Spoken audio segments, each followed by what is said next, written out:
Okay, good evening. This is the July 16th meeting of the Planning and Zoning Commission. The time is 6 o'clock. Our first order of business is to convene into pre-session. We'll reconvene into general session at 6:30.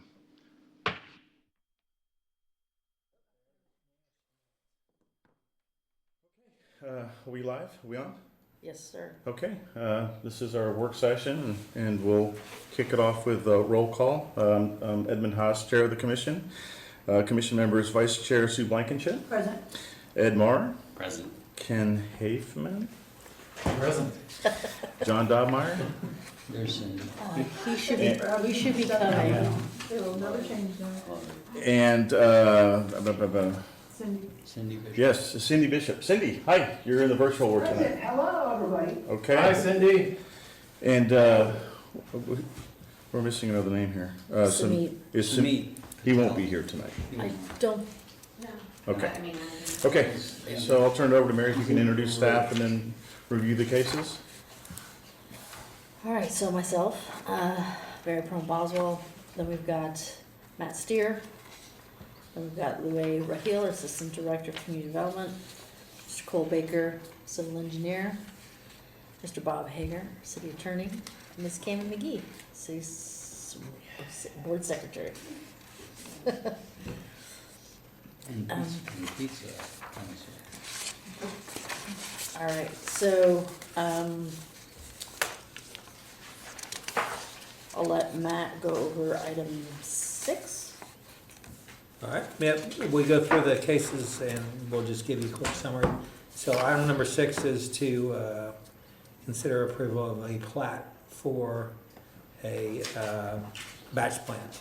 And it's a temporary batch plant, which is normally allowed by right. And so this is allowed by right for less than 6 months within a property that's zoned light industrial. But what they have to do is make sure the property's been platted before they get their permit. And so they're coming through the platting process.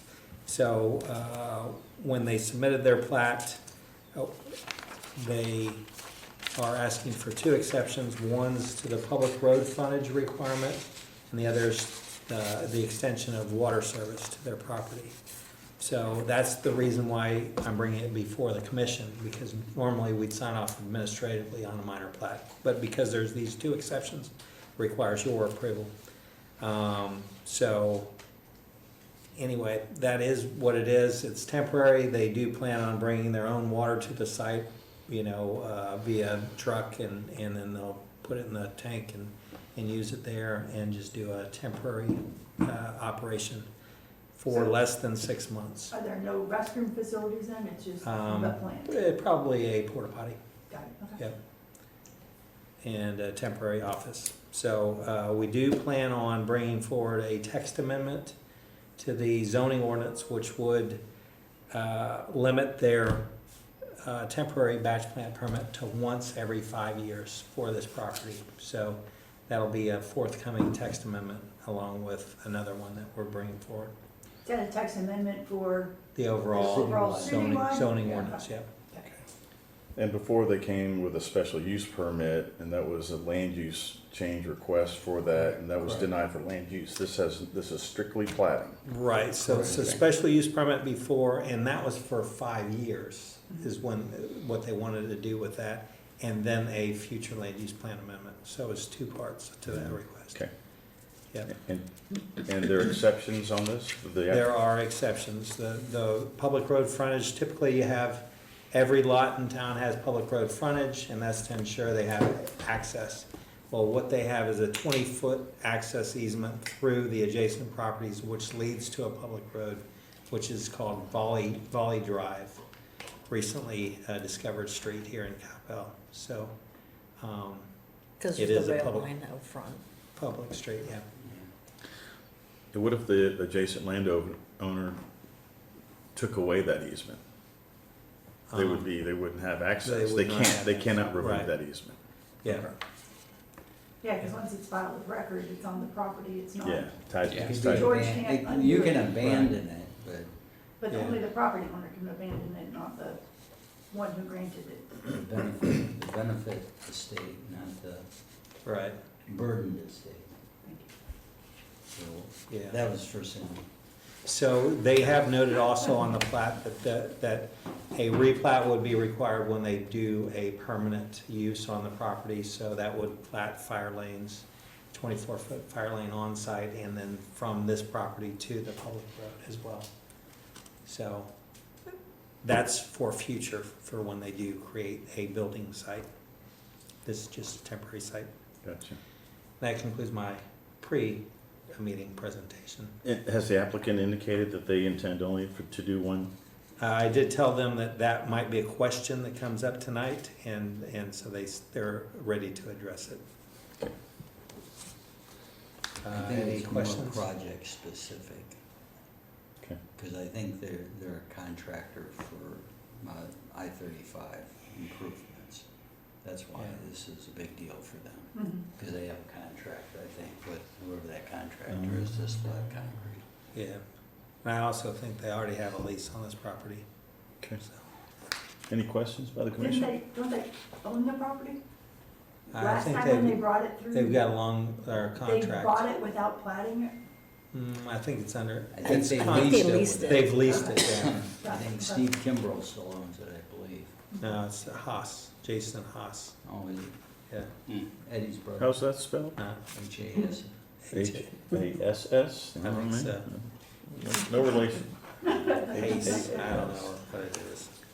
Not Anyway. enough else. Okay, I have a question. yes, ma'am. Procedurally, does this item go to city council, or is this one that doesn't go to city council? Does not. Us. Does not. Does not, you guys are the final authority. It's just a plat. Yeah, And it wouldn't have come before us if they didn't have the exceptions. Correct. Yeah. Yeah. Yeah, you have to grant the exceptions. You've been given that responsibility from the council to waive those requirements. Okay, All right, so, shops at Sandy Lake? yes, item number 7. This is not deja vu.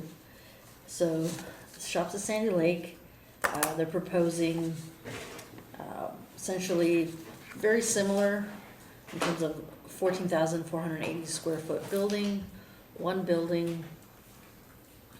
The uses have changed, so previously, back in April, they came forward with retail, medical, and restaurant uses with a patio. They've removed the restaurant and the patio use, so it's just retail and medical. So what they're looking to do is, since that time, they've met with the residents or with their meetings. The building's moved up from the rear 30 feet, so they're providing about 30 feet of landscaping to the rear. So how that impacts the site is by pushing everything up about 10 feet or so, 5 or 10 feet, is that the front landscape strip, which is typically 15 feet, is now runs from 9 to 15 feet, averages about 12 and a half. And then you've got the parking right behind it. So we think this still works, and I'll tell you why, is because there's the parkway out front that is fairly large. So in the grand scheme of things, it's gonna look like it's between 30 and 40 feet back from the road, actually. So that impacts not only the parking that's there, the landscape strip, but also the sign, because normally the sign has to be 10 feet off of the property line. This one's about 6 feet, but when you add in the parkway, you still have a fairly large buffer. If you move that sign 10 feet back, it's basically hidden behind the parking spaces, so you won't see it. So same as last time, 2 driveways on Sandy Lake, no connection to Arbor Manors Drive. The garbage cans are moved about 70 feet off of the back property line. What has some new information, since that time, and since it went to council, we did form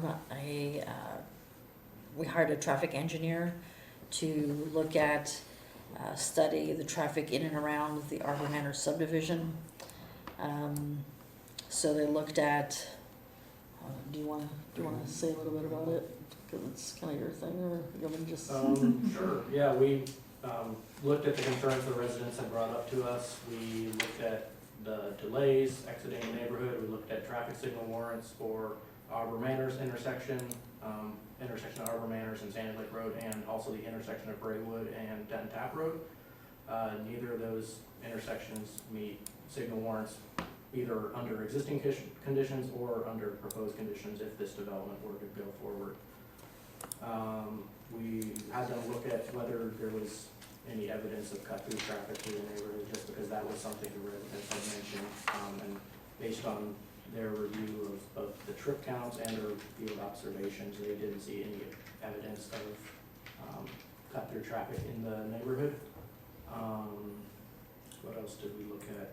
It was a Was there anything about that turn radius or that cross? They were, seemed like they were concerned about making a left-hand turn going eastbound right before Arbor Manor there at the break into Sprouts. So, not with the traffic study, with this revised site plan, they did shift that driveway further to the west, so it is now away from, Okay, it's 200 I feet brought- west. I brought the site plan from last time for my own edification, but if anyone wants to look at what they proposed last time versus Oh, what let- they did this time. Let me see last time. So they moved it 200 feet Oh, yeah, west, they sure did. and it's, It doesn't, you cannot take a left out of there anymore.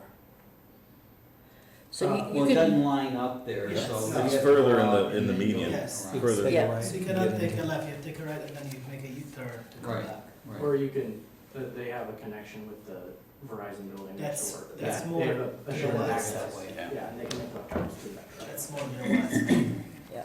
by Andy's. Were the traffic counts taken before or after school was out? It was in May, I believe. I'll scroll back to the front of the report. So I believe, because that was my thought, I was like, did we get that before school was out? And from what I recall, we did, but let me make sure. And then you mentioned from our meeting earlier that there was a question about a fatality. Yes, I know some of the residents have mentioned traffic safety, specifically fatalities. Our consultant pulled the crash records for the area from Whispering Hills, west of the site, to Denton Tap Road, and then from Sandy Lake down south to Bethel School Road.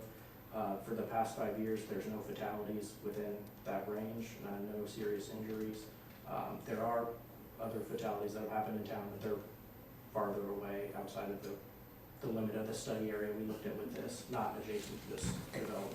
And I did just confirm that trip counts were taken Tuesday, May 12th of this year. Okay.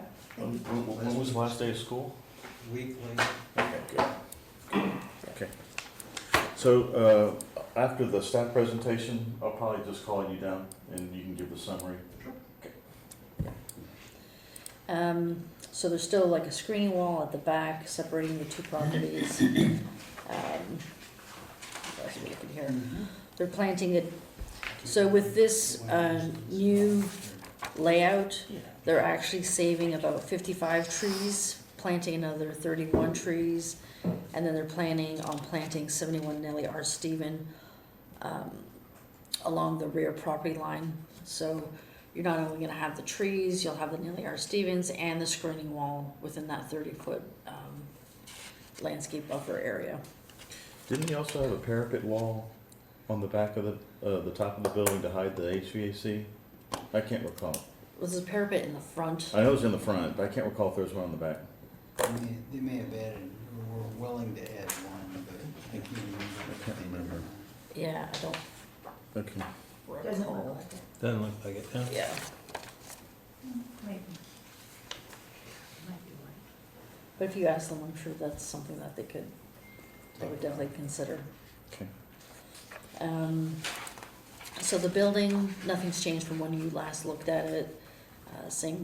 Exact same look. Same thing with the the sign out front. So we did send out notices within the 200 feet and additional courtesy notices within 800 feet. So we got 10 written responses, 10 written responses in opposition within 200 feet, 1 written response in favor, and they were directly behind the property, so when you see the map, you'll see it.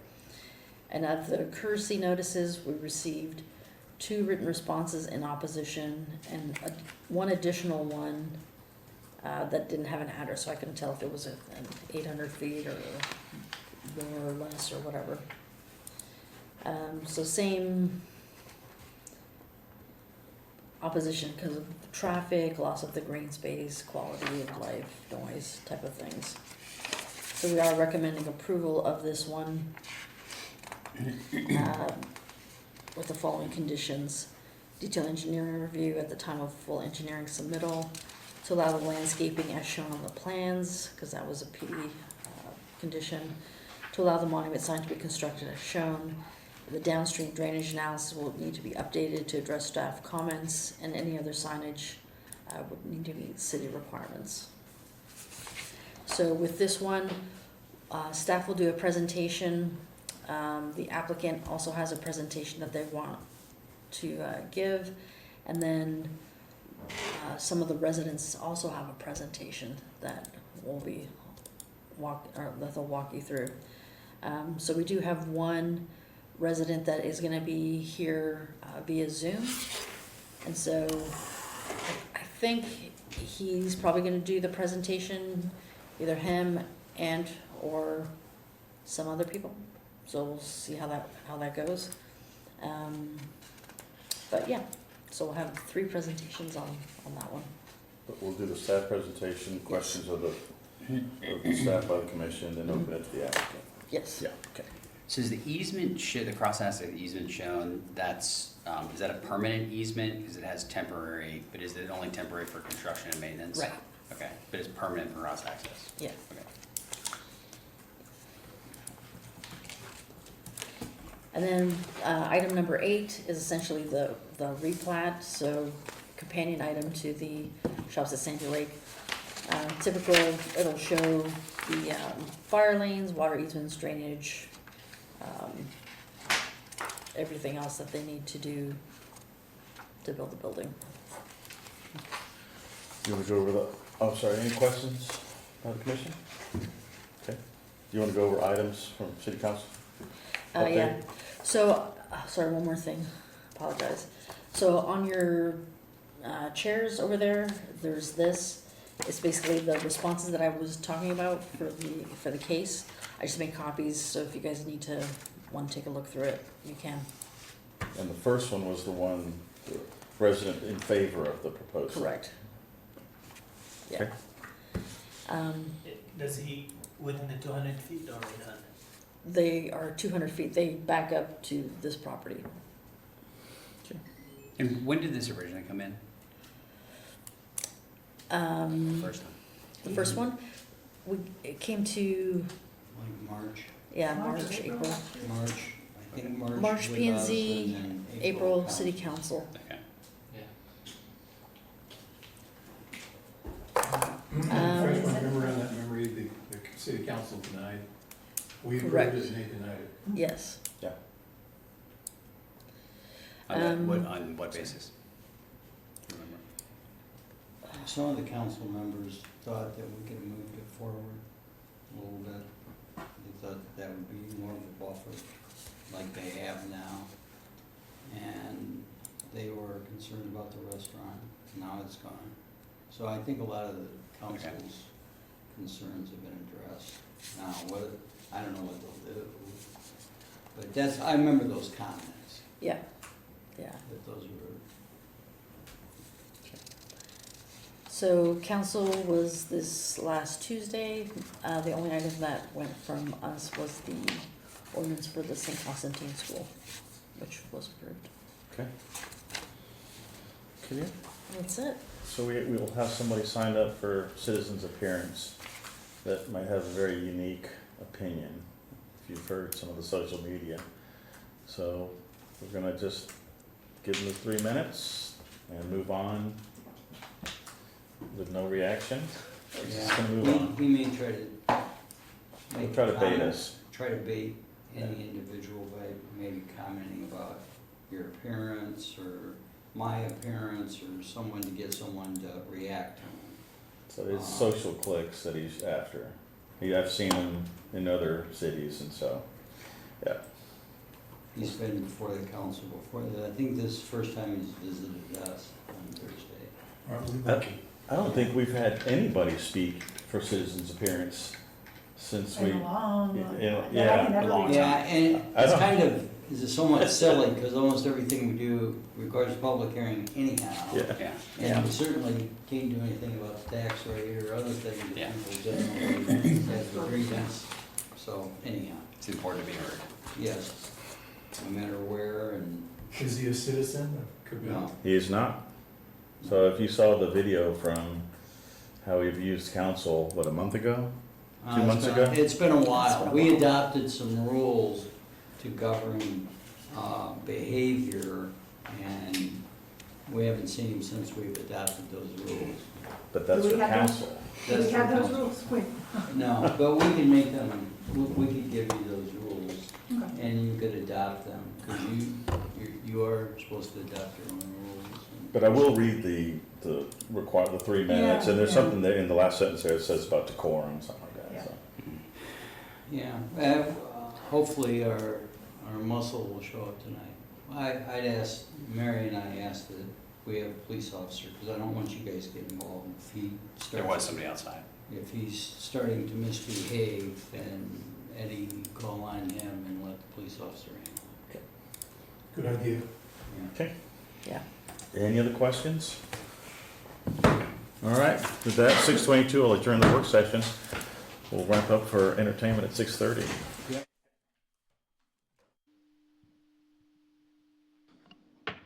Okay, good evening. It is now 6:30, and the Planning and Zoning Commission is convening back into regular session. Our first order of business on the agenda, item 4, is citizens' appearance. Is there anybody who'd like to speak for any item, on any item that's not on the agenda? Seeing none, I will move on the agenda to item 5. Item 5 is to consider approval of the minutes of our May 21st meeting. Are there any comments by the commission, or is there a motion by the commission? Yes, Mr. Chairman, I'll move to approve the minutes of May 21st, 2026 Planning and Zoning meeting. Okay, we have a motion by Commissioner Moore. Is there a second? Second. Second by Commissioner Blankenship. Cammie, would you call the roll, please? Please respond by saying aye or ayes. I call your name. Vice Chair Blankenship. Aye. Chairman Haas. Aye. Commissioner Mauer. Aye. Commissioner Hafman. Aye. And Commissioner Bishop. Aye. All approved, none opposed, motion carries. Okay, thank you very much. For those that are here, we do have one of our commission members that remote, so, and we also have someone signed up to speak remote also.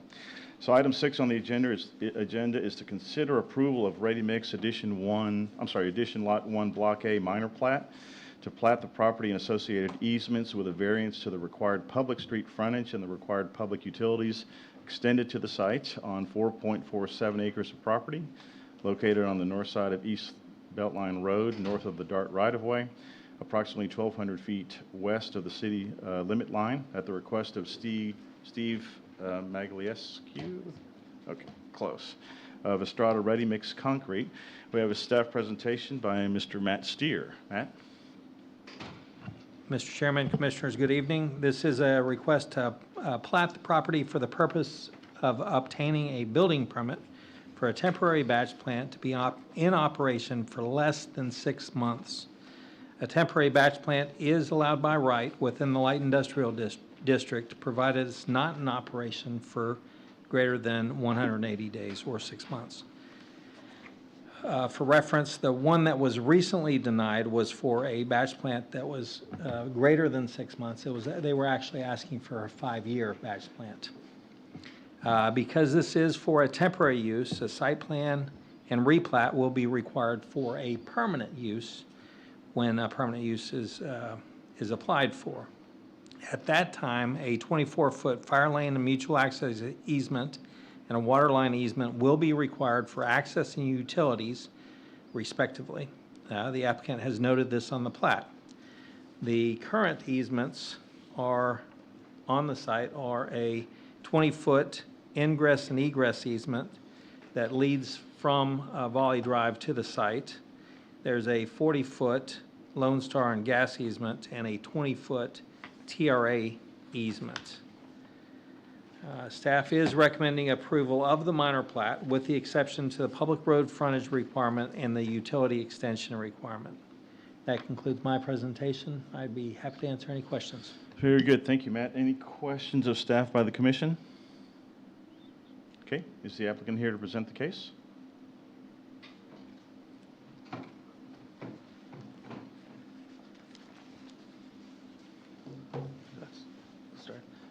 Good evening. For the record, my name is Phil Flink, 650 Skyline, Hutchins, Texas. And Steve McGlisco, 928 Falcon Lane, Coppell. Is there anything you'd like to add to the presentation? Just here to answer any questions. We've been before you, in front of you before, and we're here to answer any questions that you may have. Yeah. So with this temporary permit, you're going to be wrapping up operations in 6 months? Correct. What does that whole shutdown process look like? Right at 6 months, your startup and Yeah.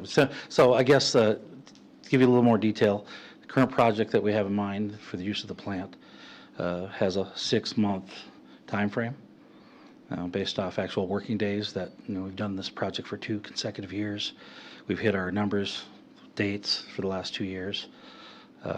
Based off current projections, last month was our first month operating the project. We're right on where we need to be. So shutdown of the project would simply be we move towards the I'll call it the sunset portion of the project towards the 6 months. We can literally shut down in 2 days. Yeah. Operations. In restoration, I understand the requirements are restoration of the property to its Right. original Part state? of the permit requirements will be a expiration date of 6 months and then a reclamation date 30 days after that 6 months to restore the site to the previous conditions. And for the record, we have a 10-year long-term lease on the property. So it's in our best interest to put it back in the original condition for our own benefit. And it's your intent really for just one and done, this one 6 month? For this project, yes. Now, to be clear, if the city of Coppell would have a project come online that would require a plant, we would consider it, but I mean, this is for this project. Okay. Any questions of the applicant by the commission? Any final comments, staff? Just for a heads up, we do plan on bringing forward a text amendment to the ordinance that would allow for one batch plant every 5 years, one temporary batch plant every 5 years. Okay.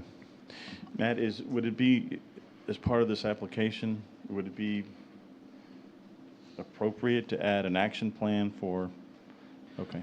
No, this is just a plat, Okay. so it's not a zoning action. Okay, very good. Matt, in terms of the text amendment, would that apply, and since you're doing that after, would that apply to this? Yes, Well- sir. Yes, so all zoning would apply to this property. It won't apply to their 6 months, but at the end of the 6 months. Okay. Okay. Thank you very much.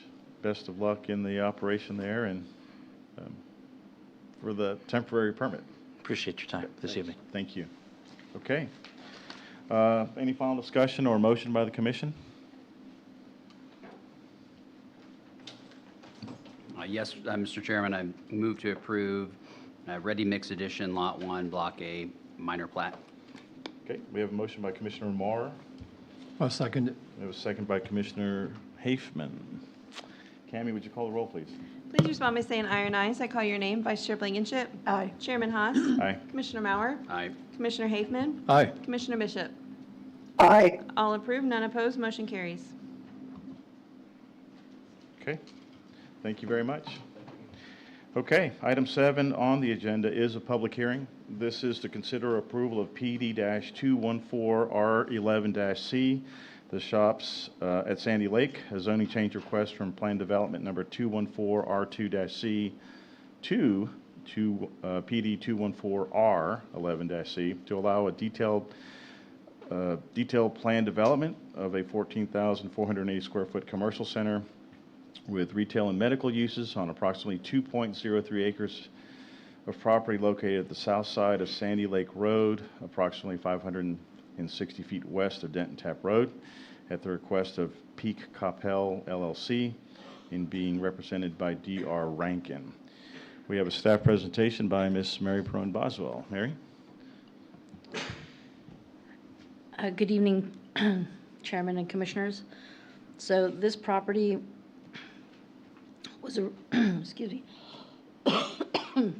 was originally part of a larger 29-acre tract development that included residential, the development of Arbor Manors, and additional commercial properties both along Denton Tap and Sandy Lake Roads. The original zoning for the overall development was approved in 2007, with subsequent rezonings occurring with each new detailed site plan for the commercial sites. This represents the final commercial piece to be developed. A planned development for this site, which included retail, medical, and restaurant uses with a patio area, was denied in April of 2026.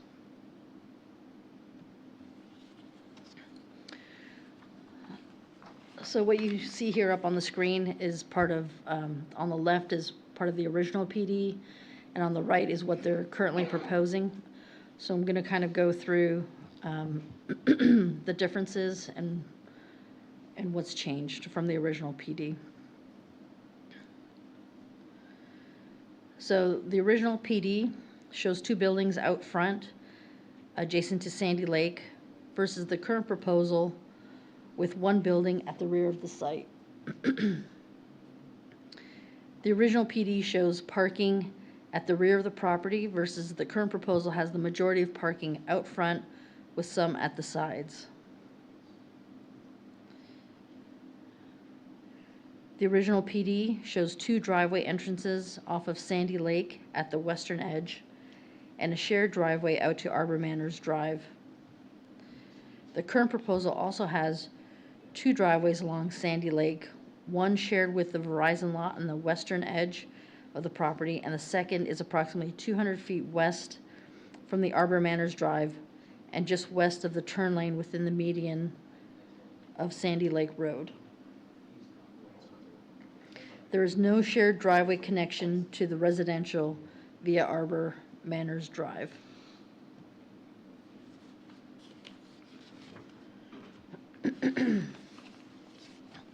So the site is currently vacant, and the site plan shows a proposed 14,480 square foot building that will contain a mix of retail and medical uses, accessed by two driveways along Sandy Lake Road. There are two trash receptacles proposed on the western portion of the site, situated approximately 70 feet away from the residences. There's an existing 6 foot in height brick screening wall between the property and the residential development to the south. So with this proposal, the building is set back 30 feet from the rear property line, allowing for an extended rear landscape buffer, 30 feet in lieu of the 10 foot that is really only required. Based on feedback from the residents, the developer increased the rear yard landscape buffer and building setback. Where typically the building setback is 20 feet, now the building's 30 feet off of the rear setback.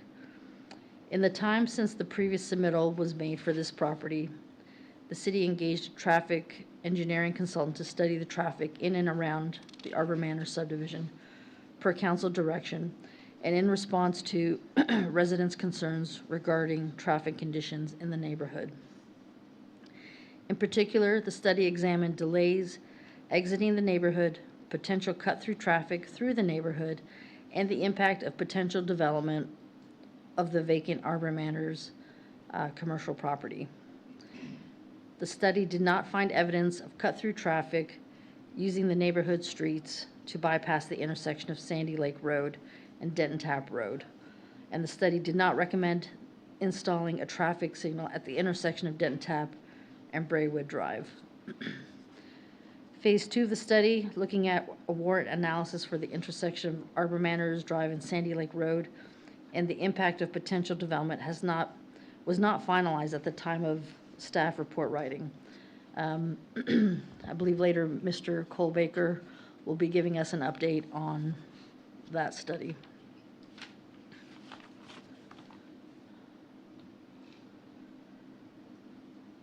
So here we're looking at the landscape plan.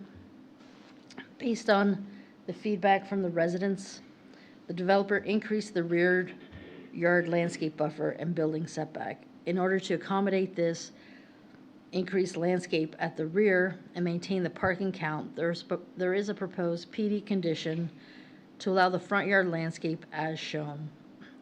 This ranges from 9 feet to 15 feet and averages approximately 12.5 feet in depth, with parking abutting it versus the required 15 feet.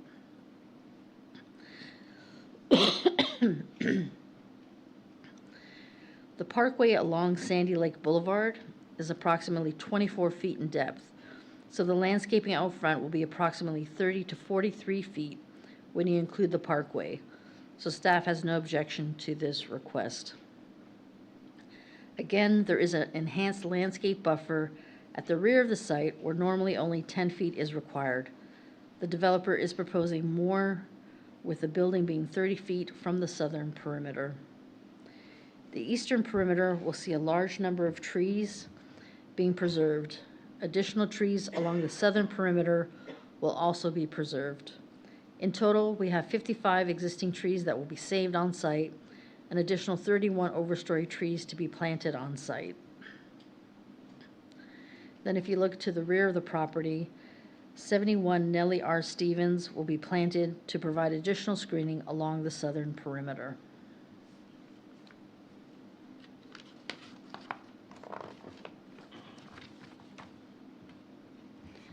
So here we're looking at the at the building elevations. Building height is just under 19 feet with a parapet wall at the front varying in height from approximately 20 to 25 feet, creating some articulation. The trash enclosures material will match the building material as well.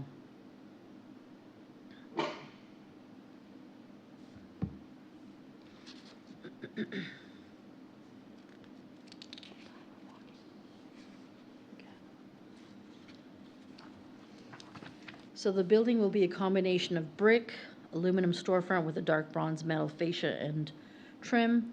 The lower part of the building contains a light colored brick and darker colored brick above the water table. There is no drive-through proposed. A monument sign is proposed along Sandy Lake Road. The sign will use the same darker brick as the building and be 6 feet in height, 6 feet in width with external illumination. So the monument sign along Sandy Lake Road will be approximately 6 feet instead of 10 feet from the property line in order to not be covered up from the parking spaces.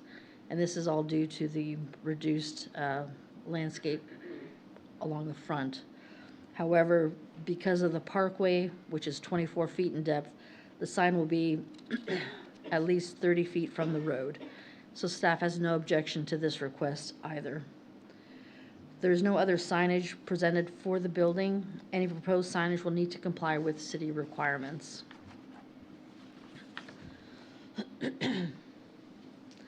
So because this is a planned development, we did send out notices, 26 within 200 feet, an additional 115 within 800 feet. And we did receive 10 written responses in opposition within the 200 feet. We did receive one written response in favor of the request within the 200 feet. So the red outlines the opposition and the green outlines those in favor. Of the 115 courtesy notices, we received 2 written responses in opposition. We received one other written response that we couldn't tell where they were located because there was no address on the form that we received.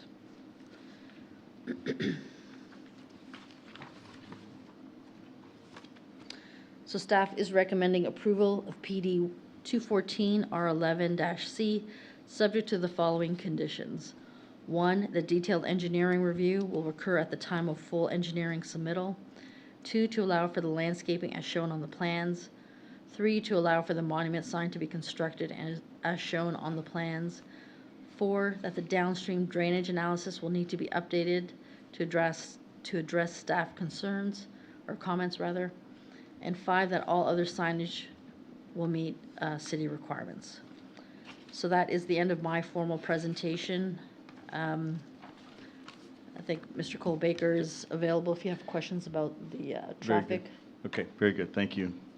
Cole, if you could come down to provide a summary of the analysis, as well as if you're satisfied with the results of the analysis. Sure, yeah. So we, at the commission and council's direction, we commissioned a traffic study by one of our traffic engineering consultants. They looked at the traffic in and around the neighborhood and some of the concerns that were raised by the residents, as well as they looked at what the impact of a potential development at this location was. So one of the concerns that was raised was cut-through traffic through the neighborhood. The consultant looked at this and they didn't find any evidence of significant cut-through traffic. One of the other things they looked at the crash history for the area surrounding the Arbor Manors development, and in the past 5 years there have been no fatal or serious injury crashes within the vicinity of the neighborhood. They looked from Whispering Hills to Denton Tap Road, and then from Sandy Lake Road down to Bethel School Road. And so they looked at those traffic numbers. They also looked at the intersections of Braywood and Denton Tap and of Arbor Manors Drive and Sandy Lake Road, and they found that under existing and proposed conditions, neither of those intersections meets the traffic signal warrants that would be required to be met to install a traffic signal at either of those intersections. And then they looked at the impact of a potential development at this site. There would be some increase in delays in the adjacent intersections. The most significant delays of the Arbor Manors Drive northbound traffic was due to their assumption that some traffic from the neighborhood would probably want to use this development. So that's where most of the delays were coming from when they were studying that. So, but yeah, I'd be happy to answer any other questions. Sure. And the analysis was base plus site? Yes. Base plus site, okay. And then the crash data that they reviewed was from the TxDOT-CRIS data? Yes. The public data? Okay. Questions? And the traffic counts were taken when? Beginning of May, Which is before or after school? before school was out, yes. Perfect. So Thank during you. session, okay. During session, thank you. Any other questions of Mr. Baker while he's here? And then was the delay in traffic going north, was that taking into account the current site plan and without an access way off of? Yes, so it was assuming there wouldn't be direct access onto Arbor Manors Drive. They actually, we had initially sent them the original site plan that had more intense use, and so this was actually a more conservative analysis than what is now before the commission. But yes, that it is the same proposal with the driveway going onto Sandy Lake Road instead of directly onto Arbor Manors. Okay, great. And then, Regarding the tax accident data, is it possible that there would be an accident, or could have been an accident and it not reported in the data? This is the state database where any of It's the state, you said? Yes, where any of the accidents, if you look at the database, there's a number of accidents around town that get submitted to the area. There have been accidents in the vicinity of this project. None of them were, they were all no injury, suspected injury, suspected minor injury. None of them were major or fatal for the vicinity. So how does that actually work? A policeman shows up if there's a major accident, presumably? I'm not a policeman, so I don't know. You don't know? But that's, we've got a here. couple We here might ask that them. might be able to speak better to that. But Required to fill if they're called and dispatched, then it produces an incident or accident report, and that's for reporting purposes. It goes to the state and it gets in the state database. And then So if we have a serious accident where police department gets dispatched and our EMS gets dispatched, it's gonna get reported, because they have to fill out those reports. And then that forms the basis of what was referred to by Cole and by Mr. Haas. Okay.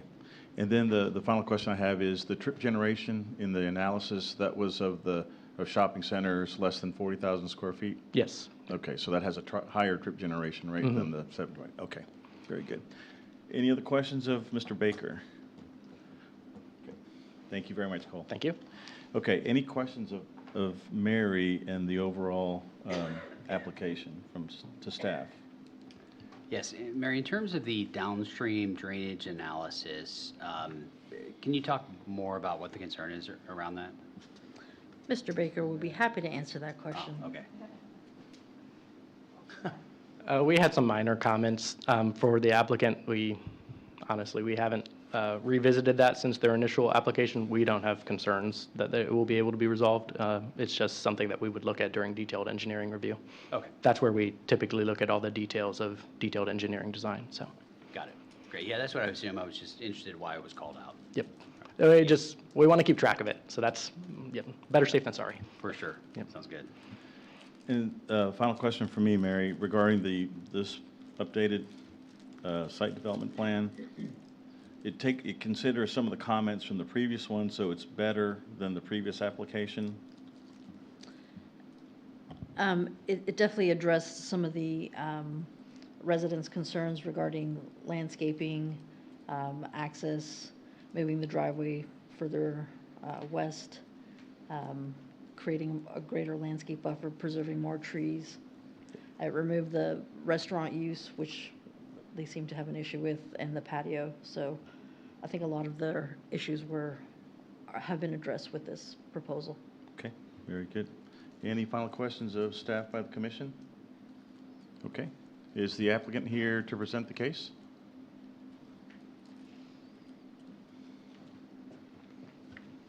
If we could get your name and address for the record. Tyler Alley, 952 Basses Place, Dallas, Texas. And I've got some slides to help guide this. I don't know if you have them or not, but.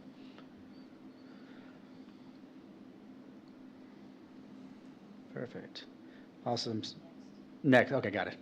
So we're Rose City Partners. We're retail developers here in DFW. We work on a lot of projects like this throughout DFW. We're often next to residents, and so we are often dealing with concerns like this. So what I'm going to present today is kind of just an overview of where we are today compared to our last site plan, how we've incorporated some of the feedback into it, and yeah. So if you go to the next slide.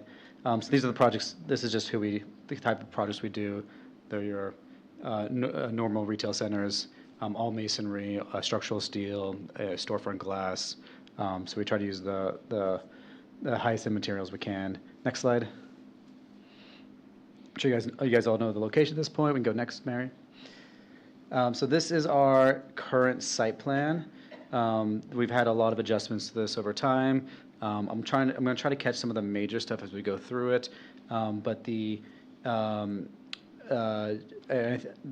basically what happened is the last time we were going through the process, we had the P&Z meeting, and so we got a lot of feedback at that point. We incorporated it, and then we went to City Council. At City Council, the first time we were there, it got tabled. And then we met with the residents to go over the site plan and get their concerns and try to address some of them. We addressed some of them, not all of them. And then it failed at City Council, but we were able to address more of the concerns. Part of the problem last time is when between the time we met with the residents and the final City Council meeting, there was only like 4 days, and so we couldn't actually update our site plan. If you go to the next slide, so the things that we did at the very beginning was we got access to the west there, so that would be the main. To the meeting will be the main access point for the project, and we didn't connect to Arbor Manors. If you look at the original concept plan from the PD, it had them connecting directly to Arbor Manor Drive, but now we have it. But we were able to position the project without that. Next slide. And so this is the current landscape plan. You can go to the next slide. So in the back of the property, there's 0 trees that are required. We have 71 trees on the back of the property up against the wall there. We discussed many different types of, part of the feedback was what type of tree to put there. And so we're flexible on that in order to meet the neighbors' needs. But the 71 trees are not required by code, but those are part of what we've done to help make this more acceptable to the neighbors. Next slide. And then this has kind of grown over time, but every iteration of this, we've been able to save more trees. So now we're at 50 plus. I think it's like 55, but I didn't want to miscount, so I just said 50 plus. And part of the reason that we were at 50 plus now is that we were able to, and again, this is one of the neighbors' requests, we were able to push the building not to the front where it's flipped and the road's on the back, but we push it forward. And so instead of having a 20-foot buffer, we have a 30-foot buffer, and that allows us to save more trees in the back. The problem with that, the problem is in order to do that, we had to minimize the landscape area up front, which is why the variance is required. So the variance is the purpose of the variance, even though it's in the front of the property, is actually to support the back of the property, to allow us to move that building as far away from the residents as possible. Keep going to the next slide, please. So yeah, so we met with so April 26th was when we had like the meeting in person with 10 of the residents. So they gave me a list of items then. I will say that they, at the time, they were just trying to, they didn't know that they could be fully against the project, so they were giving me a list of what would make the project ideal for them. Today I'm sure what they'll say is that they don't want it at all, and so just even with the list, which I think is a fair opinion, but I'm still using their list just because it's easier to go based off that. Next slide, please. So these were the 10 requests at the time: increased setback, building placement, building permit. I'm going to go through all of these and just say where we were previously, what the residents want, and where we are today. So go next slide. So increased setback. So we were previously at 20 feet. They asked for 40. 30 is the best that we could do. At some point, the turn radiuses for fire just don't work. But this was the best that we could push the building forward. It helps that outside our property line, there's additional landscaping outside the property line, so it won't feel like there's less buffer than normal. Up front, it's just because we have all that right-of-way landscaping. So we're at next one. This is kind of the same thing. They just wanted to move the building more towards the front, and so this is we were at 20. They asked for 40. We got to 30 was the most we could get to for fire purposes. Next slide. Reduced building permit. This is the one thing that we just couldn't do because it just economically would make the project unviable. Next slide. So this previously we were asking for restaurants, and that was like a rezoning for restaurants. We are no longer asking for restaurants. I think that's probably the key difference, and I think was one of the major concerns of the residents. So we're at 0 restaurants. We have this as retail and medical now, and so like we envision it to be dentist, fitness places, nail salons, things like that. But no restaurants brings later hours and smells and things like that. So I think that was the primary concern. That plus obviously more traffic. Now because of the so we won't have any restaurants. So that was one of the bigger changes from the last time I went to City Council. Next slide. With no restaurants comes no patios. So those two go hand in hand. No drive-throughs. We never had drive-throughs, and with this site plan, you'll never have a drive-through. So that we've learned drive-throughs don't really work next to residents. The noise, the lights. So we didn't even attempt that at any point in this process. Next slide. So this was another big one. We originally put the eastern. We frankly didn't care too much about where the curb cut was at the east. It was to the east mostly for fire purposes because it allowed the truck to get more fire coverage based on where it can go in and out of the property. Fire was willing to work with us after the last round to move that curb cut west. So where the red circle is where it was previously. Now where it is in the middle is obviously where it is now. And so that creates more distance between the Arbor Manors Drive and where the curb cut currently is. So no connection to Arbor Manors. We actually can't even do that if we wanted to, because we don't own that strip of grass between our property line and the drive. So we have the neighborhood will always have full control over that access point, and that won't be able to change. Next slide, please.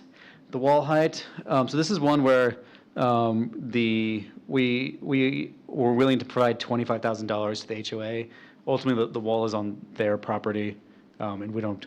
And so we thought it was more appropriate to provide funding instead of doing any of the work ourselves. Worth noting that we do have those 71 trees in the back. They'll take a few years to grow, so it's not going to be immediate. But that we felt the trees were a more appropriate solution than the expanding the wall. But we were able to provide $25,000 for that. Next slide. Tenant restrictions. So the previous design, we were limited to retail, restaurants, medical. There was just this was like a general concept of restricting on the types of businesses.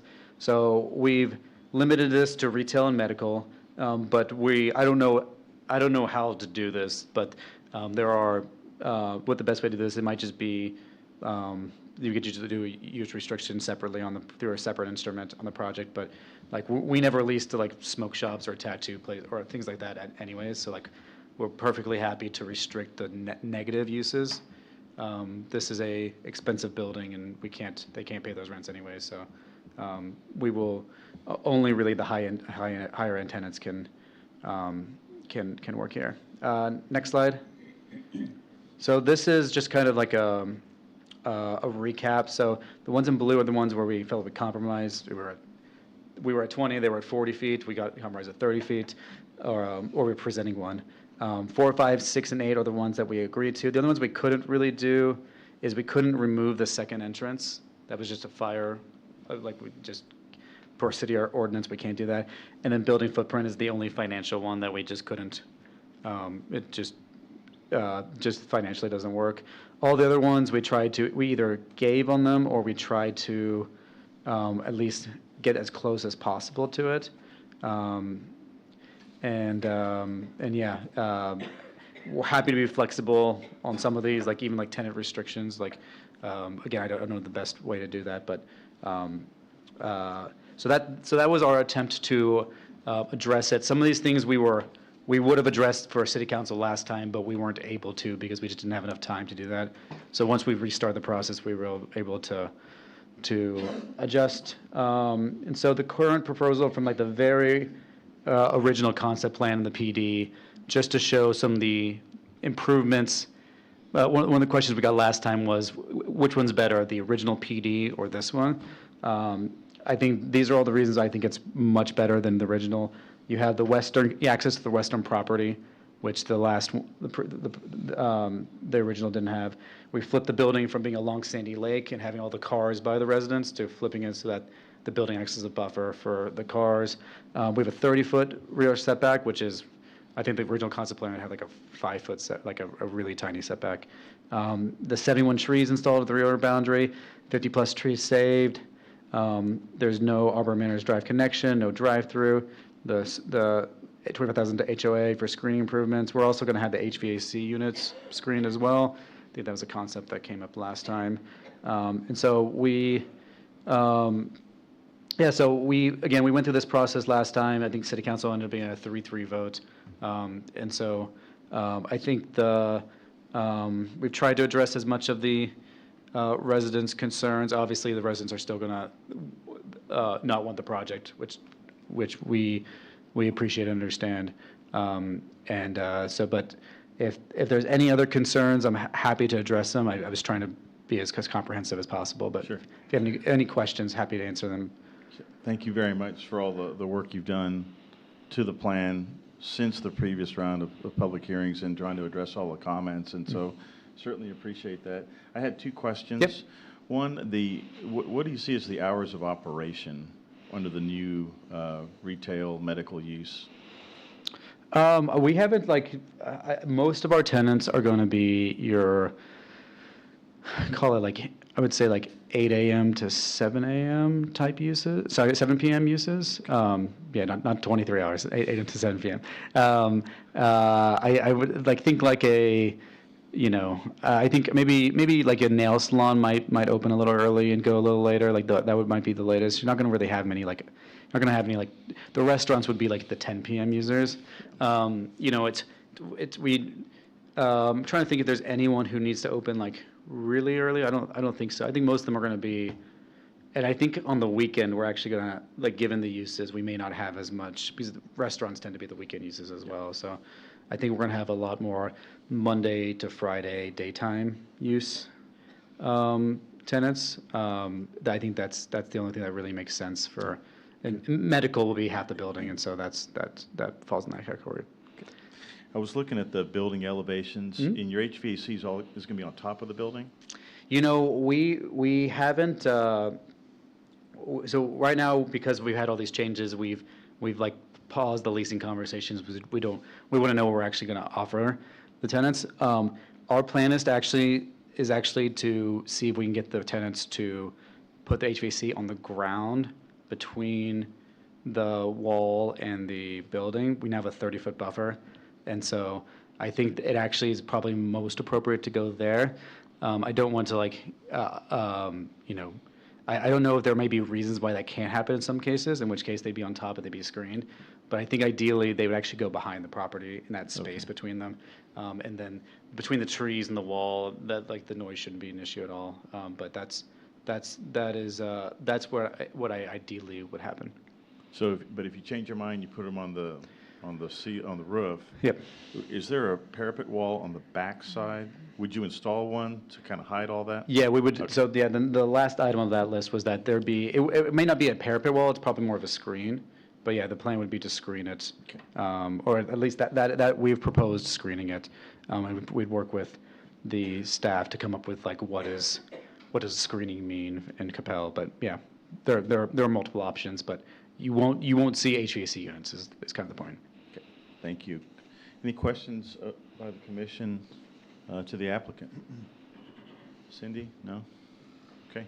We may call you back. Please do. Yeah. Thank you, guys. Very good. Thank you very much. So we're going to go to the public hearing, and as part of the public hearing, individuals are required to speak 3 minutes. I understand there's a presentation that's being prepared, and someone's going to be presenting it here. Okay, very good. And then if you can use proper decorum as part of the presentation. I get it. We're passionate about our community. So yeah. Okay. Very good. So with that, I'm going to go ahead and just go down the list here. I see Monica Panda signed first. And forgive me for some of the, I'll try to say them. Okay. Oh my gosh. Okay. Debashish? All right, I'll go with that one. Okay, so he'll be, and then followed by Vishy Subramanian? We'll go with Vishy, yes. Okay. All right. Okay, and if I could get your name and address for the record. Sure. My name is Monica Panda, 114 Arbor Manors Drive. Thank you for letting me speak, Commissioners. I appreciate your time. So this is not our first time here, right? We've been through this. My biggest take back today, when I was hearing about the traffic study, I thought we were talking about two different locations. I live at the corner of Arbor Manors Drive. I am the first house as you enter. I'm the first house on the left, right next to McDonald's and all this fun commercial businesses. If I go out in my patio in the evening, I see one car come in every few minutes that takes a turn right at our entrance. That is the cut through. There's people cutting through all the time. So I'm really flabbergasted with the findings of the study. I feel like we have not done our due diligence. We would like to see the traffic study. We would like to see how it was done, when it was done, the duration, what was covered. I think when our presentation has pictures from 5 p.m., my biggest concern is the traffic. I've been living next to businesses for the last 12 years. There's a whole bunch of other nuisance. We're not even going there. But the traffic, for us to get out of Arbor Manors Drive at 5 p.m. on a weekday when the school's in, it's at least 10, 15 minutes. And if somebody lets us go, otherwise you're just waiting and waiting and waiting. When this is turning left is a whole new story. And the entrance is 200 feet, the exit, sorry, the second exit is just 200 feet west, which means that it'll choke it up further. We're in Coppell. We are here because we are a family community. We want to stay here. Our kids have grown and graduated. We are still here because of this being the community that it is. So we need to be, we're essentially a residential community. We welcome commercial properties. Some of us are business owners. We get that. We are reasonable people. We're not saying no, no way, but we want it to be where we know that the city has done its due diligence and you are prioritizing your citizens. We welcome the commercial properties, they work with us, but the traffic study, I think, and as Vishy will share his presentation, the text dot numbers somehow don't match, which should not be the case. But I am telling you, I live there, and every 5 minutes there's a car either cutting through. One of the city council meetings, Mr. Neville's also mentioned, he also cuts through sometimes. So I'm just flabbergasted by the findings, first of all. So I would like to revisit that. I would request you guys to revisit that. We do our due diligence. We make sure that we prioritize our citizens. The second thing that also comes with commercial properties is I have lived that experience for the last 12 years. McDonald's 24 hours, yay for everybody, not for me, because the construction was a nightmare. I don't know if anybody knows this, but I had to call an emergency number multiple times. Again, maybe this is not under your purview, but something to keep in mind whenever there's a new construction, they almost never follow the 7 a.m. to 7 p.m. rule, no weekends. Sometimes, I have called at least 4 times, so has my neighbor maybe 5 times. Sometimes they haven't even called because we're like so fed up, right? I want you all to consider all these things before we say yes to anything. Because when we came in, that was already there. But this is being built, we've already been here for a certain amount of time. Ma'am, your time is up. And so I would like you to consider that. Thank you for your time. Ms. Panda, so Devashish, then followed by Vishy, followed by Alin. Hi, I'm Devashish Mukherjee, 148 Amberwood Drive in Coppell, in the Arbor Manors neighborhood. The big concern that we have is traffic. I'm going to reiterate this. That the other thing that Monica didn't bring up is not only is the traffic pretty intense, and the cut through that happens, that intersection has had at least 3 or 4 serious accidents. So I don't know why it's not reported, because I at least have one member here of our neighborhood whose son's car got completely totaled. I have another friend who's my neighbor. His daughter's car got completely totaled. And I think we're just getting to the point where we're going to start seeing more and more serious accidents. Like today, when we were coming here, we already had a backup. There is no school open yet, but at 4 or 5 in the evening, that entrance to Arbor Manors is completely choked. And so there is tremendous amount of cut through. We noticed it this weekend.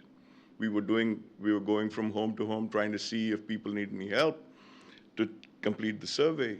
And we saw people just constantly turning into a neighborhood, trying to circumvent the U-turn, the illegal U-turn that they have in front of our neighborhood. So having a big 14,000 square foot commercial development is only going to make matters worse. It doesn't matter what kind of businesses there are, you're going to have some increase in traffic. And so, our earnest plea is, to please consider what we've been trying to bring up and address these issues somehow. Right? Thank you. Thank you. Yeah. Mr. Vishy, followed by Alin, followed by Nilesh. Yeah. Hi, can you please bring up that PowerPoint? My name is Vishy Subramaniam. I live at 126 Wild Plum Drive. My house is right behind the development. That is, this is my wife. She would also like to talk or add some stuff to what I'm going to say. Let's go to the slide number 3, please. Next one. There were 6 deal breakers for us when we presented to the city council. I'm sorry. There were 6 major items that we presented to the city council. The first one is the traffic impact analysis. I don't want to repeat what Monica and others already said, so it's already done. We don't agree with it. Why do I say I don't agree with it? Is because the data that I will show you next will prove that. In terms of the reducing the footprint of the building, there is no change from the prior denial. No restaurants and patios. This is one which Tyler has agreed to. So, but our question to you is, how will this be enforced? Today it is Tyler. He says, I don't plan to rent to restaurants and stuff. As we move forward, well, how is this going to be enforced? Okay, we would really like to understand that. We had also requested a signalized access to the west of the PD development. And we had done our analysis, and we know it is about 950 feet from the Whispering Hills Drive as traffic light. But, it's so close, 1,000 is the limit, I guess. So 950, it's so close, we requested for a study to be done. Now, as part of the study that the city person mentioned before, he failed to mention that the study was not done on the Arbor Manus and Sandy Lake intersection. The study was done only on the other side of the property, of the entrance. It was not done on this side, according to the report that Ms. Powell read a few minutes back. Boswell, I'm sorry. Apologize. Also, the height of the wall, we really wanted it, but there's no change here now. The setback, there are 2 points that Tyler mentioned. One was, we said increase the setback. He has given us a slight bit of increase from 20 to 30 feet.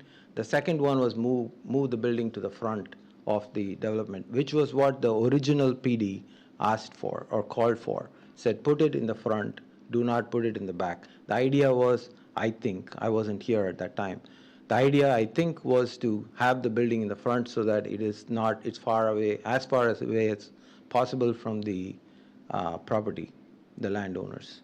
Next slide. Let's go to the next one, please. Yeah, this one is from Texas DOT CRIS system. I do not understand how they said that this is not, it is very safe to turn there, because according to this... Sir, your time is up. Yeah. But anyway, let me close it. Yeah, if you could just wrap up. Yeah, let me wrap up. According to this, you can see that the two sides, it's already marked red. And there was a death at the Whispering Hills Drive. And also the other thing is, there was a recent death in outside Taco Bell on Denton Tap. So how can they say there is no deaths? Thank you. Thank you. Alin?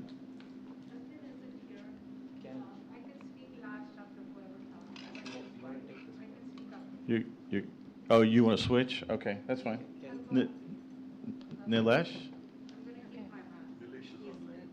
Nilesh is online. Oh. I'm on a Zoom call if I get my time.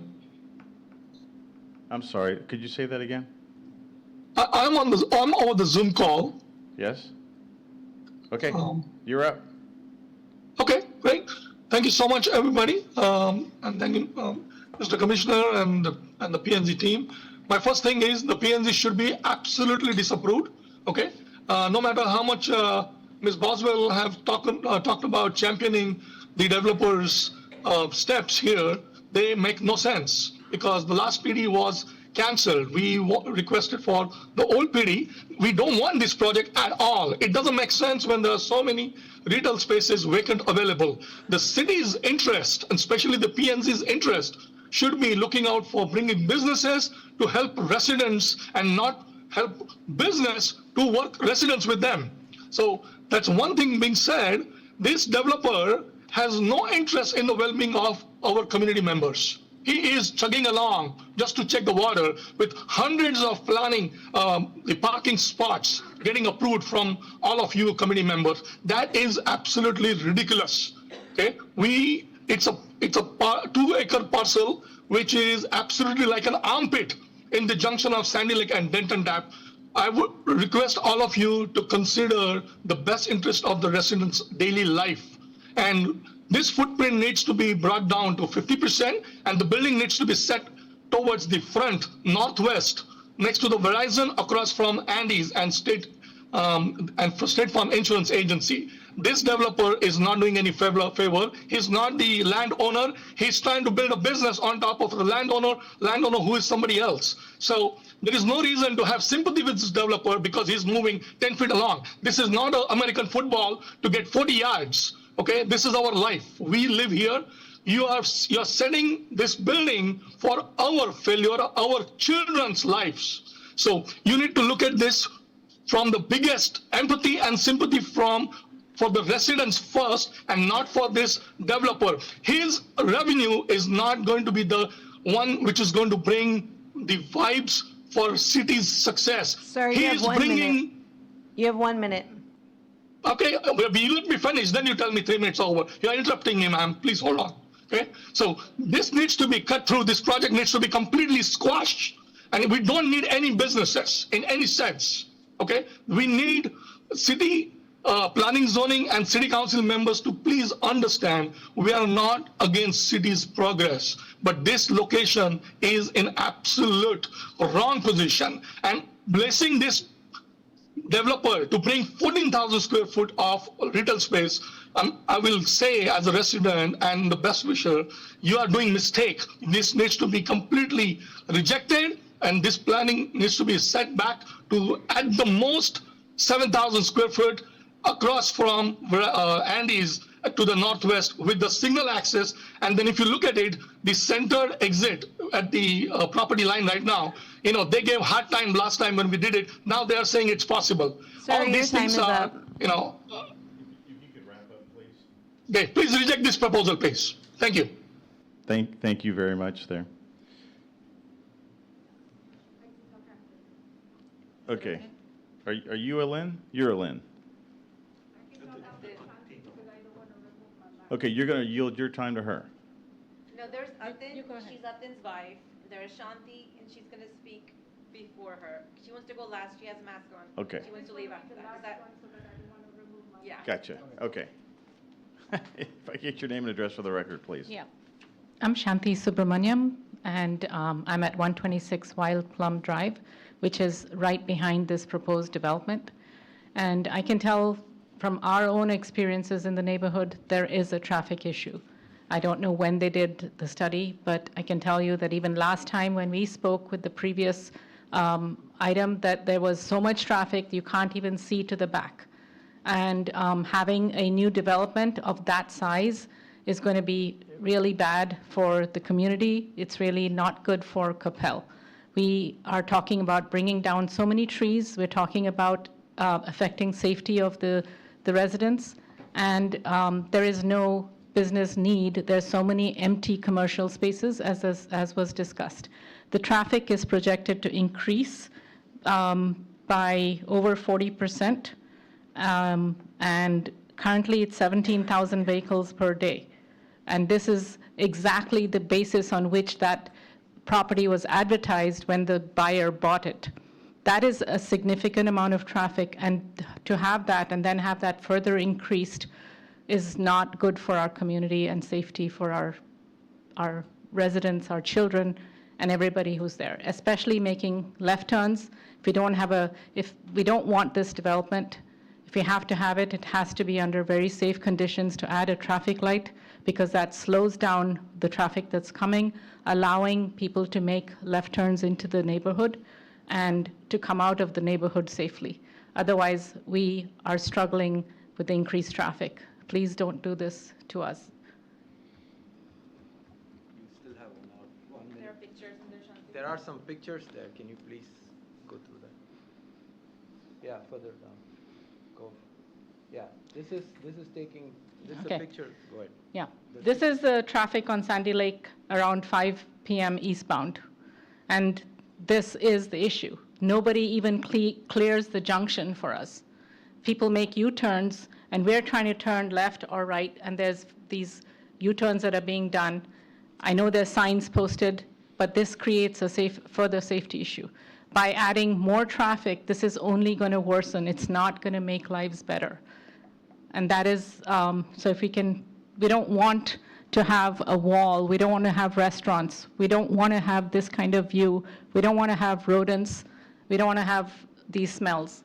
And again, as Vishy brought up, there is what clauses can you give us that would make sure if something were to even come, that we don't have restaurants? Because just a verbal, it doesn't work, because he can mean it, he can lease it to someone, he can sell it to someone, and we need it in writing. That is part of the zoning if it has to happen at all. We really don't want such a development. If it has to be small, and we have to have it as far as possible from our neighborhood, because we don't want the noise, we don't want anything that comes with it, smells, the rodents that will come as a part of business and garbage and all of that.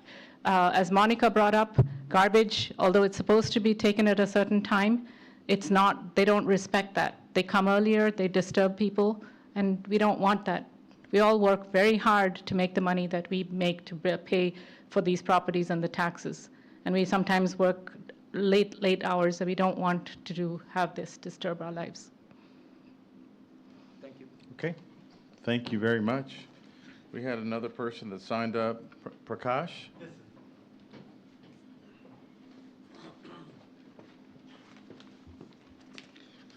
sir.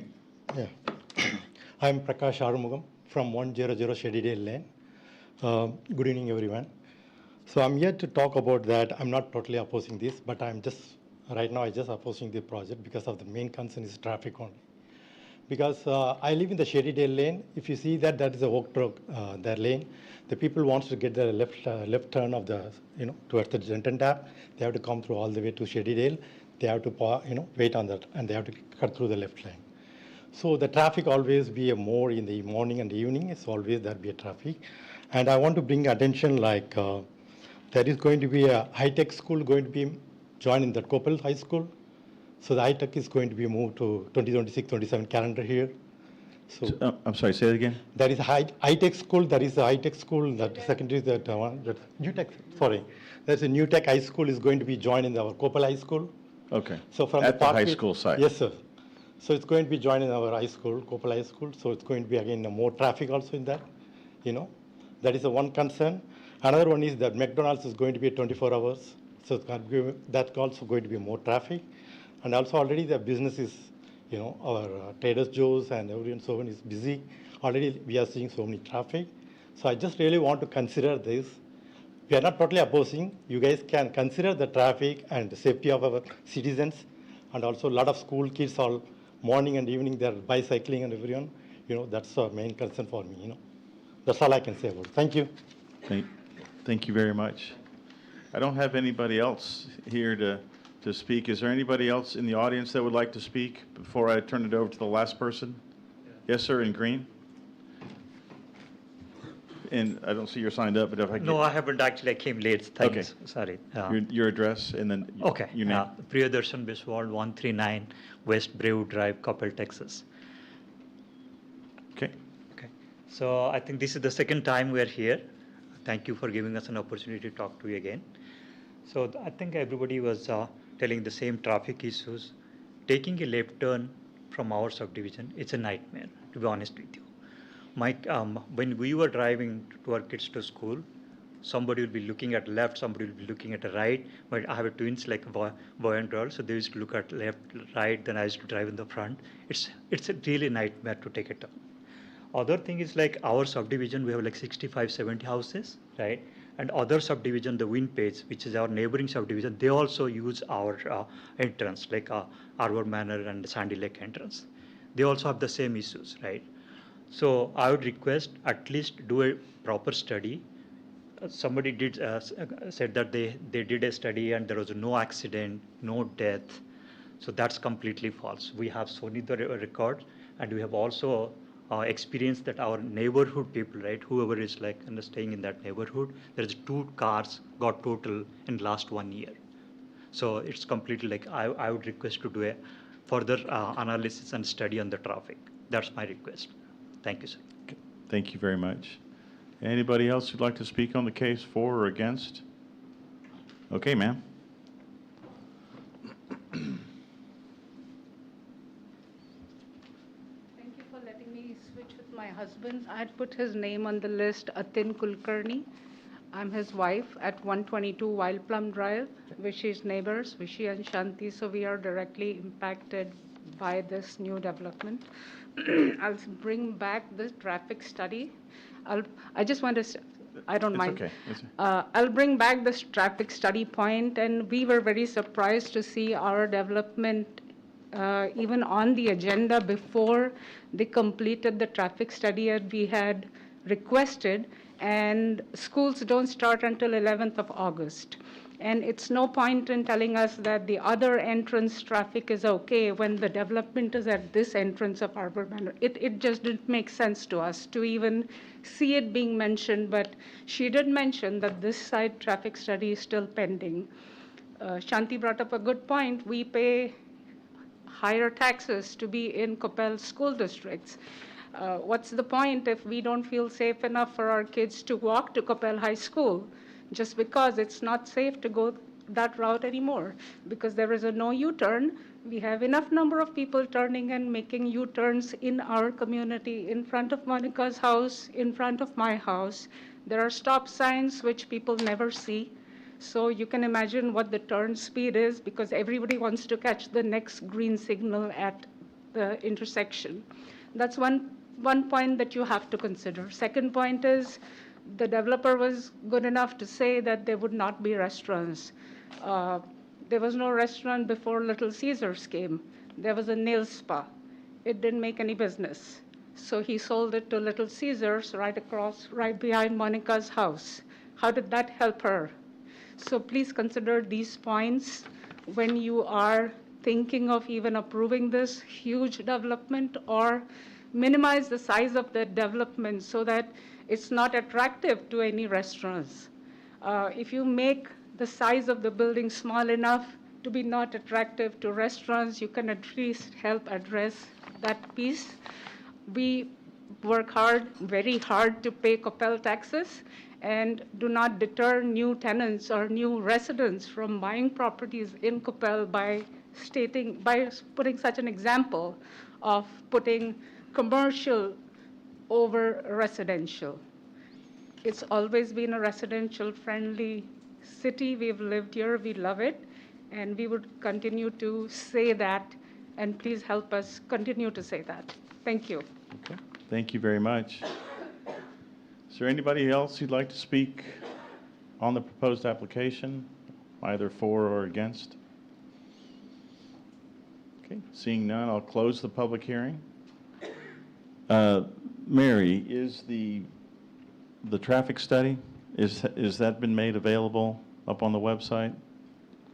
No, they're finalizing it right now. Okay. And if I could have Mr. Baker back at the podium, please. Can we have a motion on closing the public hearing? It's just staff comment. Oh. It's a question of staff. Mm-hmm.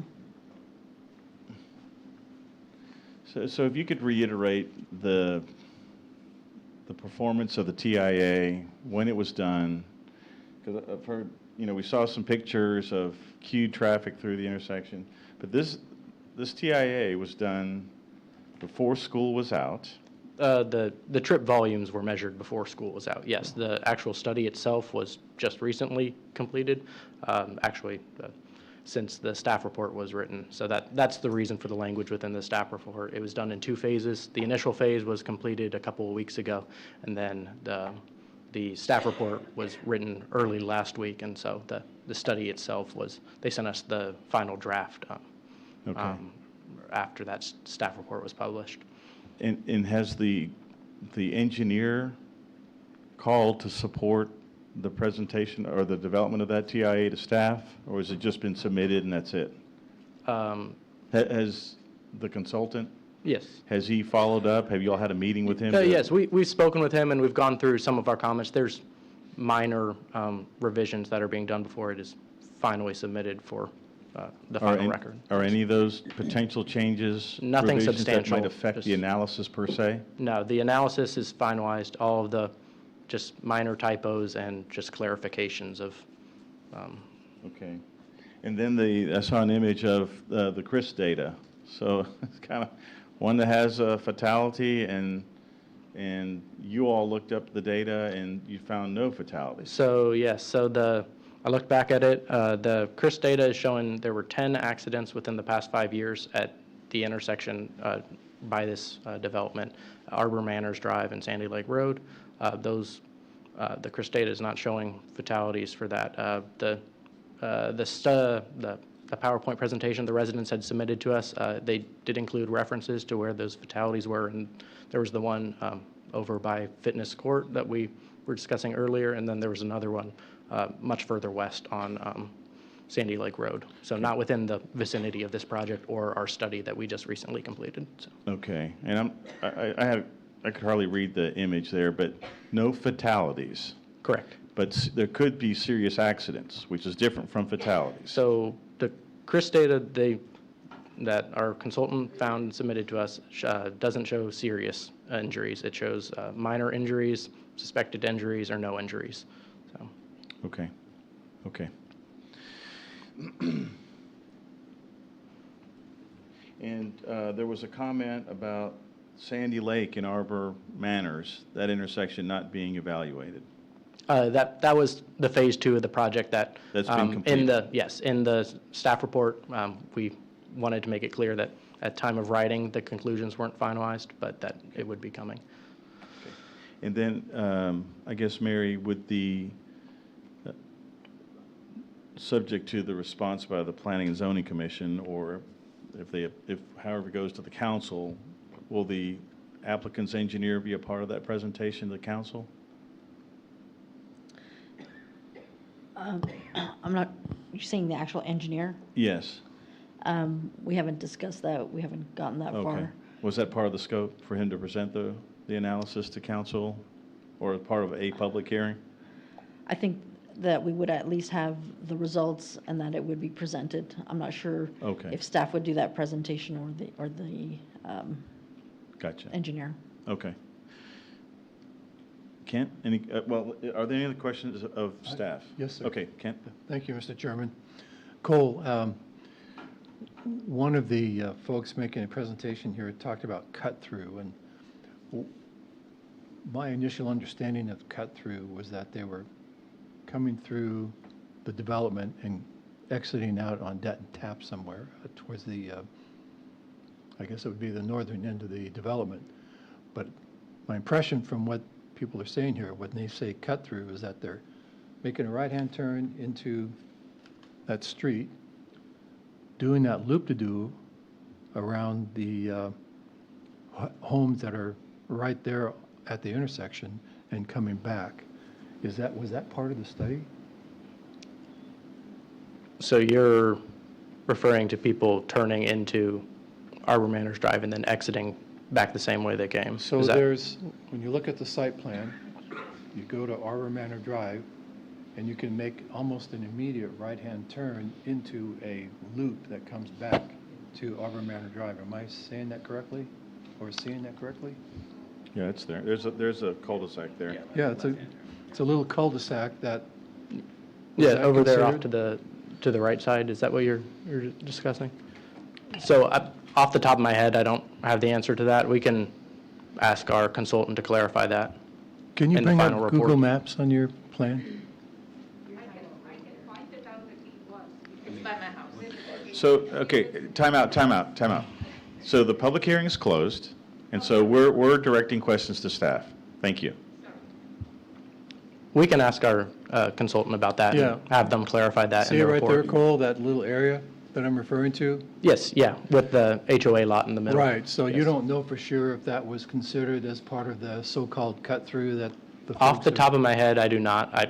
They do have traffic volumes, so they have volumes of traffic turning into the neighborhood, traffic turning out of the neighborhood, so they can look at those numbers. And I can also ask them if they did do a think that'd field be a- visit to observe the traffic patterns and so. It'd be a worthy consideration. Yeah. But if they're doing the counts, they would capture those. Yeah, so they would capture the traffic turning into the Yeah. neighborhood, and they would so they would basically be double counting those cars if they were turning in and then turning out. So we'll ask them to look at those numbers and just clarify. Cole, in terms of the, you talked a little bit about the traffic light, that it didn't warrant a traffic light coming out. Could you talk more about that? Yes, so the manual on traffic control devices, it has a number of warrants that you have to meet at least one warrant to warrant the installation of a traffic signal. That's because A lot of times, the manual on uniform traffic control devices has guidance that a lot of times people will just want to put up a traffic signal for any sort of traffic problem, but that can actually end up causing more harm than good depending on the situation. And so that's what the warrants are designed to do, is to provide an engineering standard, to do a study, to evaluate whether a signal is warranted, make sure it's providing benefit while also reducing the amount of delay that it is doing to the overall traveling public. So. Got it. Okay, thank you. So they looked at all those warrants for this, and it didn't meet any of the warrants. Yeah, there's 14 warrants, and you have to meet a certain amount of Yeah, warrants. there's a number of warrants, you know, depending on the ratios of traffic from the side streets to the main streets. There's ones for pedestrian crossings or accidents, or it really covers a wide variety. And when they did the traffic counts, there was someone present to observe pedestrian crossings if any occurred? Yeah, they did submit pedestrian crossing data with the. Okay. Okay. Mr. Chairman? Yes, sir. Kent? I didn't hear you correctly. I got a bad hearing in this ear. When you said the types of accidents that are actually counted, what is that? You were saying that. Oh, I was clarifying if the CRIS data that was shown, if it was fatalities or a serious accident. And so I wanted to make sure I understood if there was fatalities. There are no fatalities, according to the CRIS data, that staff has received. But that doesn't mean there's not serious accidents. But staff confirmed that there were no serious accidents, right? Yes, no serious injuries. No serious injuries, sorry. Minor injuries or possible injuries, but none of the categorization of serious injuries. Okay, thank you for clarifying. Thank you. And then I guess the second to final question Sure. is the traffic engineer who performed the study. He's a certified traffic engineer. Yes. PE. Yes. Okay. And then is one of the warrants, could it be if you don't meet the full 7 or 8 or 14 warrants, or whatever the MUTCD requires, can the city engineer, based on his interpretation, provide another layer of, we believe that we should signalize it on top of the MUTCD? In other words, it doesn't meet the MUTCD requirements, but from the traffic engineer's perspective, safe routes to schools, conditions, et cetera, that the city engineer could say, I think we ought to still signalize this, or does it need to meet the warrants? The MUTCD says that it has to meet an engineering study, and it lays out warrants. Yeah, and the MUTCD now incorporates safe routes to school or the Vision Zero? I know there's the school routes. Safe routes warrant. to schools? Yes. Yeah. Okay. Okay. Any other questions of staff? Okay. Thank you, Cole. Thank you. Any questions of Mary regarding the application overall? Okay. Discussion by the commission. Mr. Chairman,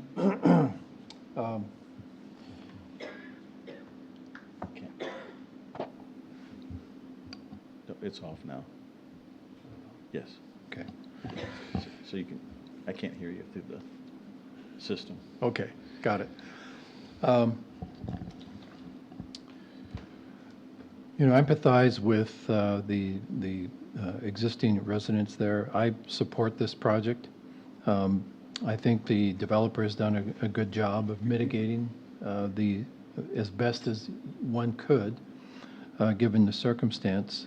And particularly in light of the fact that this project was previously approved many years ago, and with a site plan that's really not nearly as good as this site plan is.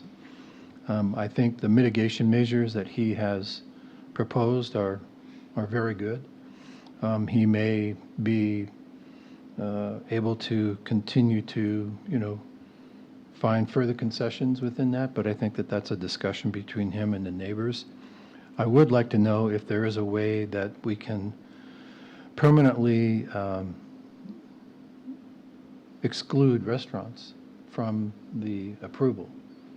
So, and I don't know the answer to that question. Thank you. So I'd redirect to the city attorney or Mary. Yeah, as the ordinance is proposed and the ordinance stands now, they're not allowed on this property. That's what his first zoning application was, to allow restaurants. That's been denied. So this application, there is no land use that allows that use. They cannot get a CO. He could not get a building permit to put in a kitchen unless he came back before us and filed a new application to allow that use. And that would trigger the process. through And that would P&Z. trigger the process, renotice, et cetera, and for them to comment, the citizens to comment whether they supported that or not. Okay. Thank you, Bob. Thank you, Kent. Any other thoughts by the commission? Yeah, I have a couple. Cindy? Yes, I appreciate all the comments of the neighbors, and the pictures of the traffic were very helpful. But in my opinion, the nature of the businesses that are going to go in there, the traffic to me would be like a car here and a car there. There's not a lot of cars showing up at the same time. You know, someone goes in for a doctor's appointment or to get their nails done or something. So I don't see a lot of heavy traffic in and out of that development. Excuse me. And I really appreciate what the developer has done. He's tried to accommodate a lot of the residents' concerns. So, like my fellow chairperson said there, I also support the project. Okay. Thank you. Other comments? Ed? Yes, Mr. Chairman. So there's no question that there is a lot of traffic in that area. I think we've all probably personally seen that and going in and out. And I think the reality is the residential neighborhood has relatively few ingress and egress points that are at unfortunately non-signalized intersections. And so I can see how that would back up the traffic. So I've been empathized, certainly with that. When it comes to the property is zoned commercial, and so it has been zoned commercial. So there can be a commercial property on it, and the developer has. It looks like he's tried to, work with the community to find, suitable solutions. And so I think, the option here is that the option of stopping the development and having nothing be developed here really isn't an option unless the city's going to buy the property. And so the property owner has rights and to develop the property in accordance with what the city says. It is not to redesign. It is interesting in terms of I was particularly looking at the ingress and egress points. It may have actually helped to have an ingress point off of Arbor Manor, because it would give if the cross access was allowed, would give the residents a further west curb cut to turn left versus in front of the Sprouts. But I know that's not proposed as part of the application, so I'm not, certainly not proposing that or to design from this standpoint. So, I always appreciate the community coming out and expressing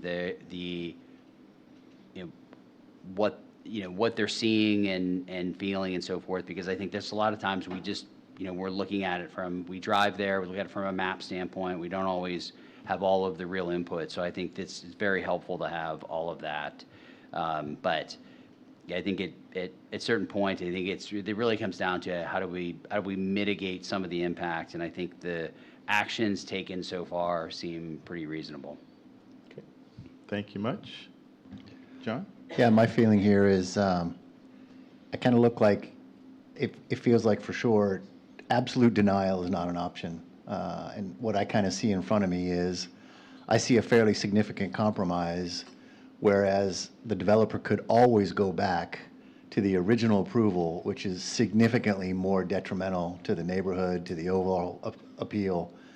So in my head, I'm kind of choosing between those two, because absolute denial is not an option here. They can always go back to what was originally approved and start right away. So I kind of feel like, despite it not being favorable to everybody, it certainly is a better option than the fallback plan. That's kind of where my head is. Any thoughts there, Sue? No? Okay. I will add, quality of life is incredibly important in my thought process to any development within Coppell. And, over the years, we've seen some really good development.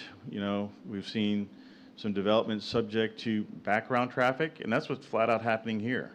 There's background traffic as a result of just peak hour traffic that's affecting this site. The traffic analysis as presented by a reputable firm, is showing that doesn't meet warrant for a signal, and so it's simply just during the peak hour. And that's a great comment, John, about previous zoning allowances could create a worse situation. So I'm weighing those in my mind, but I do believe that this applicant has done a lot to present a development proposal that meets a lot of comments that you all had as a community. I appreciate your input. It's very important. But at the same time, denial is not an option because they meet the requirements. I do want to remind you, when that whole application came through, there were a lot more trees taken out to those homes that are current where y'all live. So, they have their development rights too, and I believe that this applicant's done quite a bit to landscape, to mitigate, to do everything possible, as well as your considerations. So for me, it makes it easier for me to consider this application as presented. The final thing is that the trip generation that is being used in the analysis is a higher level of commercial. Smaller square footage generates higher traffic on a square foot basis. So there's some conservative estimates in that trip generation. Then you got medical office, which is a high generator in itself. That's over and above retail. So I feel like there's some level of conservative number crunch put into this, into the analysis. But I would hope that the applicant brings the traffic engineer, or he's available to talk at council whether this goes up or down from this commission tonight. Yes, sir.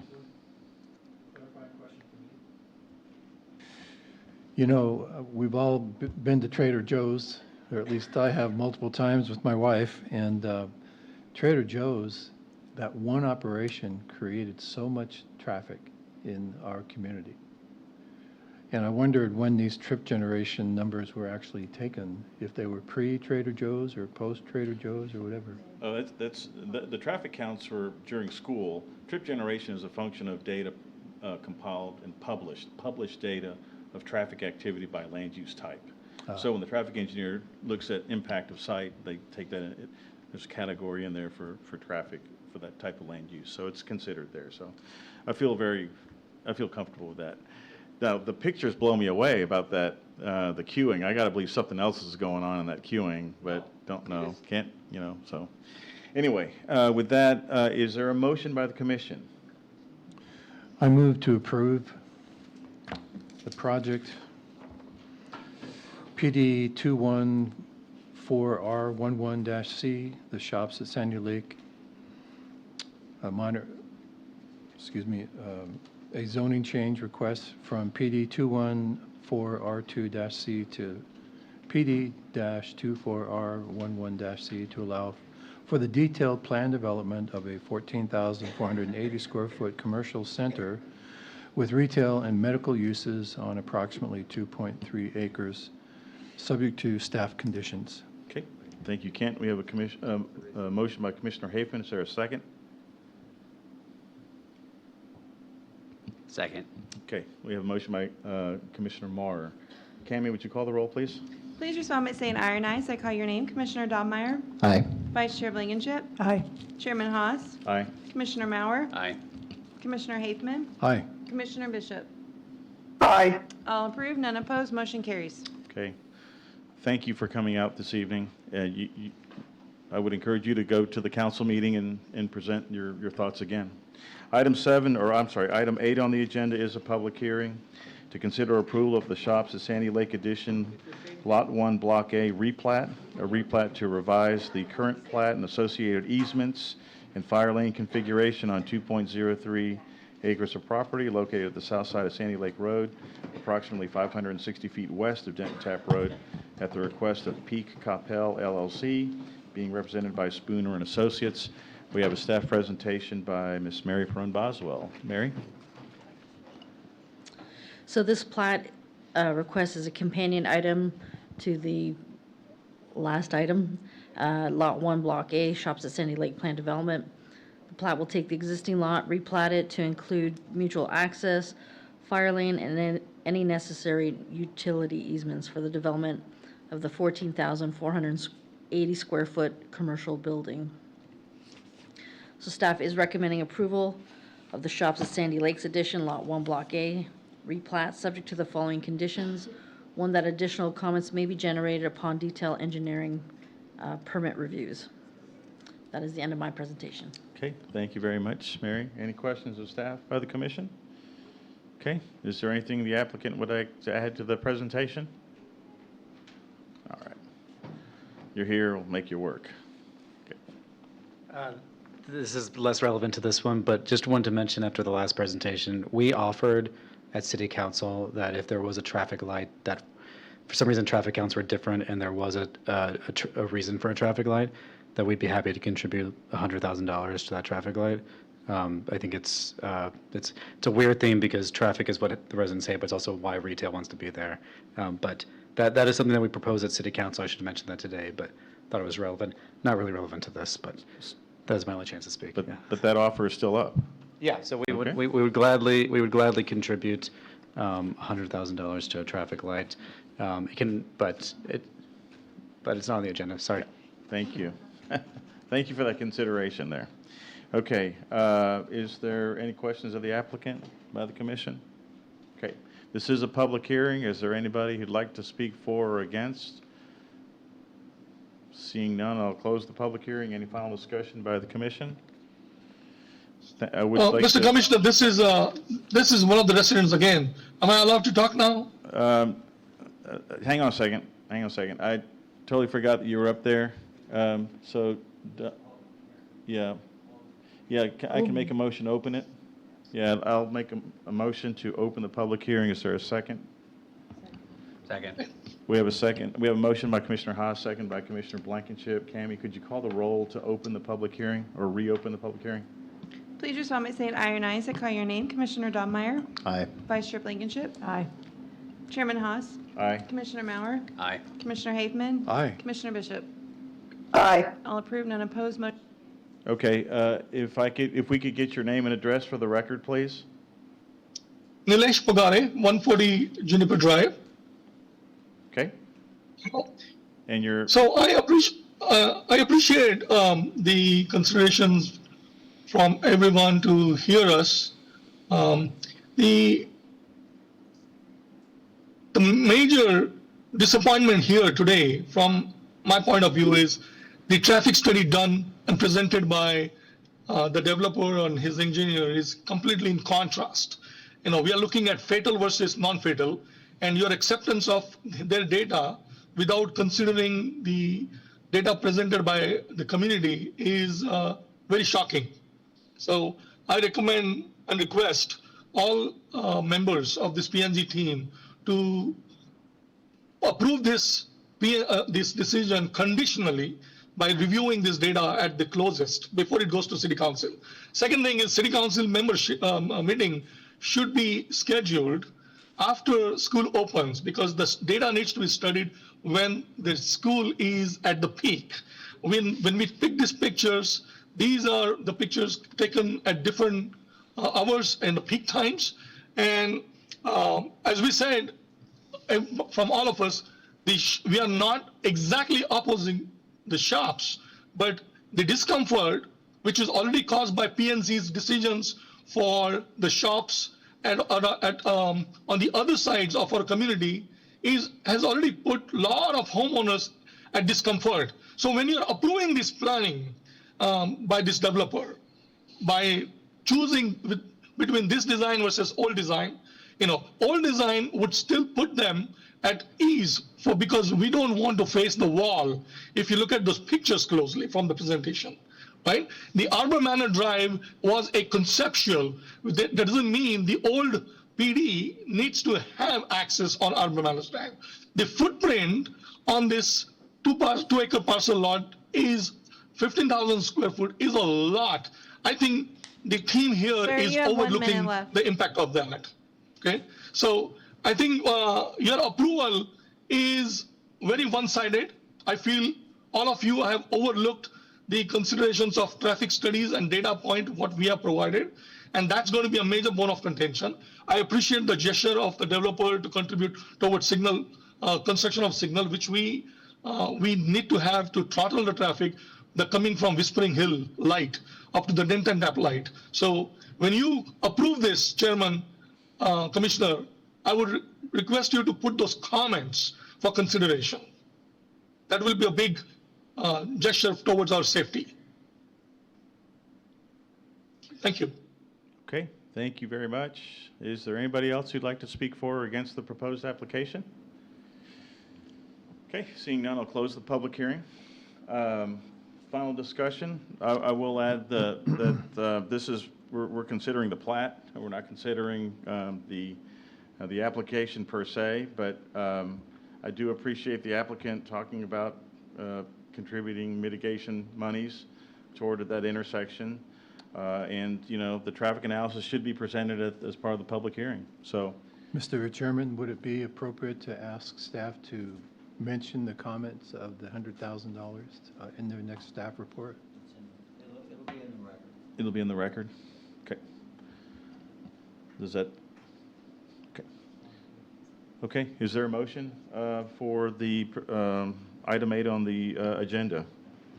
I'll make a motion to approve Shops at Sandy Lake, addition, Lot 1, Block A, replat. Okay, we have a motion by Commissioner Dobmeyer. Is there? Clarification, subject to the conditions? Subject to staff terms and conditions. Okay, so we have a motion by Commissioner Dobmeyer. Is there a second? Second. A second by Commissioner Blankenship. Cammie, would you call the roll, please? Please do solemnly say an aye or an aye as I call your name. Commissioner Donmeyer? Aye. Vice Chair Blankenship? Aye. Chairman Haas? Aye. Commissioner Mauer? Aye. Commissioner Hafman? Aye. And Commissioner Bishop? Aye. All approved, none opposed, motion carries. Okay, very good. Thank you very much. Chairman, Yes, ma'am. before we end the meeting, I believe Cammie has Yeah, something she needs I to was share. going to catch her here under the item 9. So item 9 on the agenda is the update to city council items. We did review those items in pre-session, but we do have a comment by Cammie McGee. Cammie, if you could add the comment for the record there. Yeah, it was just that the application period for boards and commissions will be opening August 3rd and closing on September 4th this year. And I believe Commissioner Bishop and Commissioner Hafman might be due for reapplication if they would like to. But City Secretary will be emailing information out. Just It would wanted to be, let you it know. seemed like it would be 3. It's 4, then 3. Is there some, Yeah. but I also think we lost one and someone came in and, Mr. Patel. yeah, Yeah. Okay. Okay. I don't, the city secretary. August 3rd through September 4th, which is a little earlier this year than usual. Okay, very good. Thank you, Cammie. Mary, any other staff comments? Okay, item 10 is adjournment. If there's no other final thoughts on tonight's proceedings, I will adjourn the meeting. The time is 8:07.